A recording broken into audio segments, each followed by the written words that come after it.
Selamat pagi dan selamat pagi buat kita semua yang berdoa. Hari ini kita akan lihat firman Tuhan. Mari kita simak. Firman ini berjudul Allah heran atas kita. Artinya Allah sangat terpesona dengan pendoa-pendoa pagi hari ini. Pada kita semua, apa sih yang diherankan? Apa sih yang bisa dibilang Allah sangat terpesona dengan apa yang kita lakukan. Dia terpesona melihat pendoa-pendoa pada pagi hari ini dengan hati yang sukacita, dengan hati yang kesungguhan datang kepada Tuhan. Dia senang sekali, ternyata Alkitab menceritakannya. Jadi Allah itu heran kepada orang yang merespon panggilannya. Apakah kita termasuk? Tidak ya? Ya, kita bisa mengecek diri kita masing-masing. Bagaimana kalau Yesus berkata kepada kita, jemaat Tuhan GKKD yang pagi hari ini berdoa, yang ada sekitar kurang dari 80 orang, bukan 80, data yang saya lihat kurang dari 80 peralatan ya hadir pada pagi hari ini.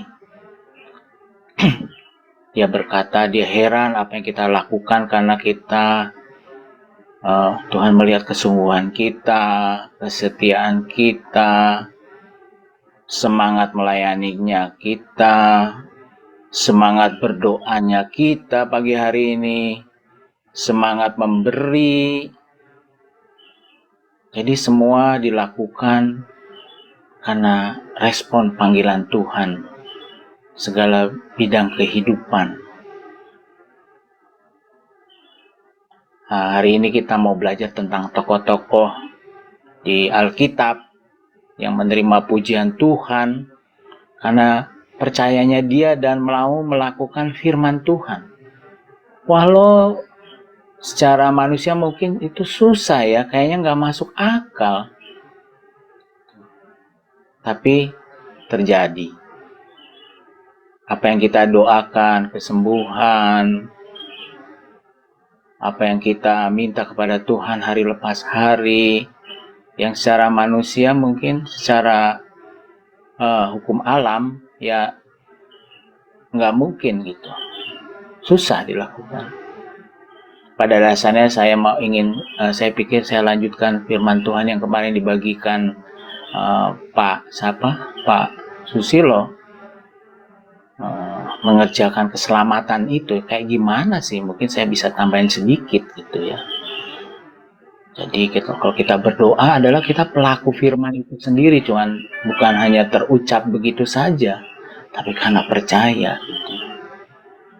Jadi memang gereja Tuhan mengalaminya gitu, secara supranatural, mengalaminya bagaimana Allah bekerja, orang disembuhkan. Ya. Perkataan-perkataan yang keluar dari mulutnya itu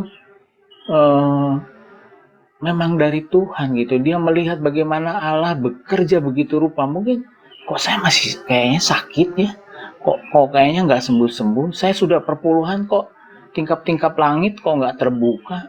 Dia melakukan bukan mau mengejar transaksional itu, tetapi karena memang mencintai Tuhan begitu rupa. Jadi kalau hari-hari kita mendengar firman Tuhan, hamba-hamba Tuhan mengatakan apakah yang diberitakan oleh gereja kita bahwa kita akan mengalami yang berdampak itu, memang kita mengalami atau kita hanya bertanya apa betul ya gitu. Nah, di sini ada tokoh-tokoh yang begitu percaya kepada Tuhan, dia mengalaminya. Mari kita lihat siapa dia. Iman seorang perwira. Mungkin hal-hal ini adalah hal pengulangan-pengulangan saja kebanyakannya. Saya akan berikan contoh tokoh-tokoh ini. Ya. Sampai Tuhan berkata, heranlah ia. Ya, Tuhan Yesus heran. Dia katakan, sesungguhnya iman sebesar ini tidak pernah aku jumpa pada seorang pun di antara orang Israel. Tuhan heran lihat iman jemaat Tuhan di GKKD. Mungkin kita lebih spesifik iman saudara dan saya gitu. Wih, heran gitu. Tuhan sangat terpesona, luar biasa. Ya. Siapa sih sebenarnya perwira itu? Ya. Jadi kalau di dalam firman Tuhan, dia Allah menasihatkan jangan-jangan gitu. Anak-anak kerajaan itu dicampakkan ya. Karena apa? Karena tidak beriman. Nah, sedangkan jadinya Tuhan memilih orang-orang yang tidak percaya. Ya. Dia jadi percaya dan terus mau percaya dan terus bergerak dan mengerjakan keselamatan itu. Allah sampai terheran-heran, saudara. Apa yang dilakukan oleh perwira itu, dia melihat. Ya. Saya melihat ada sebuah kayak film gitu, dia pada waktu perwira itu naik kuda pulang ke rumahnya tanpa Yesus harus pergi ke rumahnya melihat hambanya, dia berkata dia sembuh, dia terima kasih, dia selalu dari mulutnya keluar ucapan syukur pada waktu dia melihat sampai di rumahnya hambanya sembuh, seperti firman Tuhan cerita pada pagi hari ini. Lalu siapa lagi contoh yang lain? Nah, kemarin Pak Oscar ada bagikan persembahan seorang janda miskin. Ini cerita bukan fiksi ya. Tuhan Yesus melihat sendiri dan memberi contoh kepada murid-muridnya. Siapa janda ini sebenarnya sih? Jadi Tuhan Yesus berkata, aku berkata kepadamu, sesungguhnya janda miskin ini memberi lebih banyak daripada semua orang yang memasukkan uang ke dalam peti persembahan. Yang membuat heran daripada Tuhan Yesus adalah janda ini memberi dari kekurangannya, seluruh nafkahnya. Rasanya impossible. Mungkin kalau kita berpikir banyak ya, waduh sesok mangan opo ya, listrik aja belum bayar nih, dan banyaklah. Karena alam natural kita seperti itu gitu. Tapi janda ini memberikan karena iman, saudara. Dia nggak banyak cincong gitu. Nah ini maka Tuhan Yesus terheran-heran sama janda ini. Ya, sampai kalau di sini dikatakan sebab mereka semua memberi dari kelimpahannya. Orang-orang kaya mungkin masih ada depositonya ya, masih ada mobilnya, masih ada tanah-tanah yang ada di sana, masih ada rumah-rumahnya. Mungkin kalau pas kurang tinggal jual satu. Tapi kalau ini ibu janda ini lain daripada orang-orang kaya. Kelimpahan dia memberi bukan karena sesuatu kelebihannya begitu rupa, tapi karena dia mau turut firman Tuhan. Dia tahu gerejanya butuh dana untuk mengerjakan pekerjaan Tuhan di muka bumi ini. Gereja perlu bayar listrik, misalnya. Gereja perlu memberi gaji kepada hamba-hamba Tuhan. Dia memberi, dia tahu, dia sama Tuhan yang hubungannya, saudara. Siapa lagi contoh? Zakeus, saudara pasti tahu cerita ini ya. Bapak Zakeus ini, Tuhan sampai terheran-heran gitu sama Zakeus ini. Karena apa? Ya, ini orang ini punya keterbatasan, pendek gitu ya, susah melihat Yesus yang dia dengar ceritanya gitu. Sampai dia harus naik ke atas pohon gitu ya, manjat pohon ara gitu ya. Kata Tuhan itu, Zakeus, segeralah turun, sebab hari ini aku harus menumpang di rumahmu. Opora seneng ya. Lalu Zakeus segera turun dan menerima Yesus dengan sukacita. Jadi itulah orang yang Tuhan heran itu, dia melihat satu respon yang luar biasa. Tuhan memberikan dia punya kerinduan untuk numpang di rumah Tuhan gitu. Tapi orang yang gak senang sama Tuhan Yesus, sama Zakeus mungkin, dia menumpang di rumah orang berdosa katanya. Jadi banyak perkataan yang tidak membangun. Malah dia tuh saking senangnya sama Tuhan, dia bilang, Tuhan setengah dari milikku akan kuberikan kepada orang miskin dan sekiranya ada sesuatu yang kuperas dari seseorang akan kukembalikan 4 kali.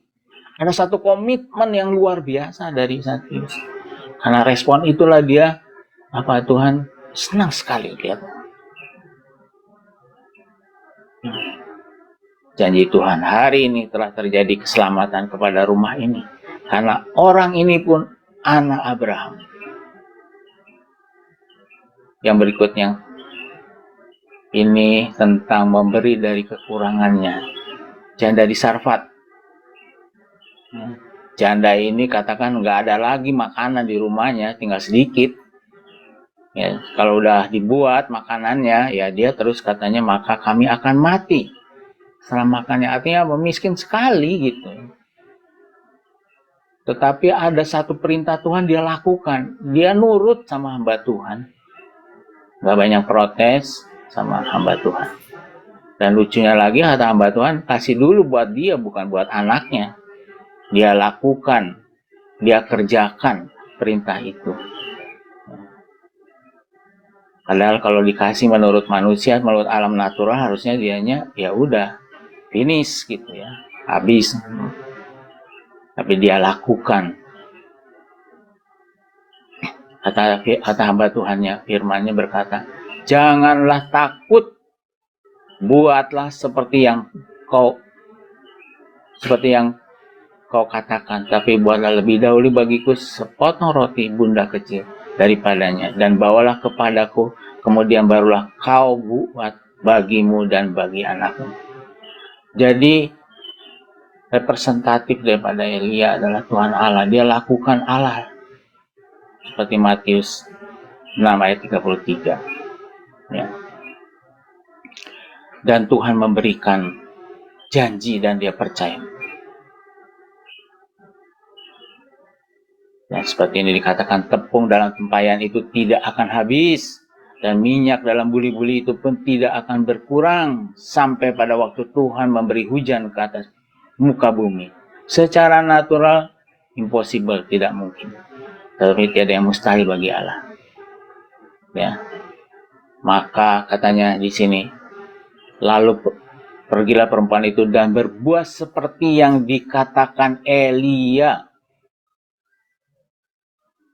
Maka perempuan itu dan dia serta anak perempuan itu mendapat makan beberapa waktu lamanya. Saudara, dia tidak mengalami kekurangan ternyata ya, kalau kita melakukannya dengan iman. Inilah pengalaman-pengalaman hamba-hamba Tuhan, tokoh-tokoh di Alkitab. Banyak lagi, kalau saya tuliskan terlalu banyak nanti habis waktunya ya. Jadi,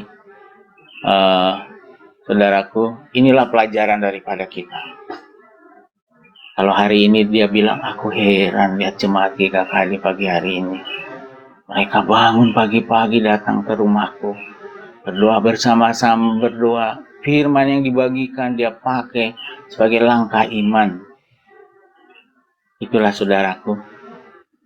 Tuhan ingin sekali melihat kita heran. Karena kita merespon firman-Nya, percaya. Melangkah apa yang firman Tuhan katakan. Terpujilah nama Tuhan Yesus karena mengasihi jemaat-Nya yang sedang berdoa pagi hari ini, dan kita adalah pelaku firman Tuhan. Mari kita berdoa.